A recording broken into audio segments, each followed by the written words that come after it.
भाजप प्रवक्ते नवनाथ बन यांच्यावर टीका करताना राऊतांची जीभ घसरली। संजय राऊतांकडून नवनाथ बन यांना यावेळी शिवीगाळ करण्यात आली। संजय राऊतांनी पुन्हा शिवराळ भाषा वापरली, तर संजय राऊतांचा पुरुषार्थच शिव्या देण्याचा नवनाथ बन यांनी हा पलटवार केलाय। वैचारिकतेने उत्तर देता येत नाही म्हणून शिवीगाळ केली, नवनाथ बन यांनी सुनावलं।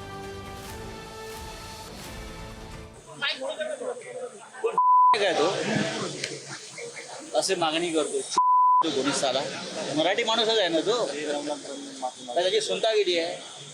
विचारा जाऊन त्या कॅमेरा मी बरोबर बोललो आहे। नरेंद्र मोदी, अमित शहा, देवेंद्र फडणवीस यांच्यासारख्या प्रवृत्ती महाराष्ट्राला, मराठी माणसाला नामर्द करण्याचा कसोशीने प्रयत्न करतायत की त्यांनी लढण्यासाठी उठू नये स्वाभिमानाच्या प्रश्नावर।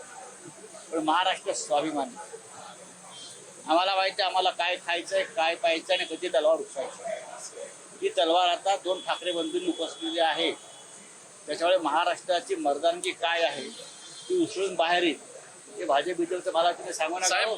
संजय राऊतांचा पुरुषार्थच शिवी देण्याचा आहे।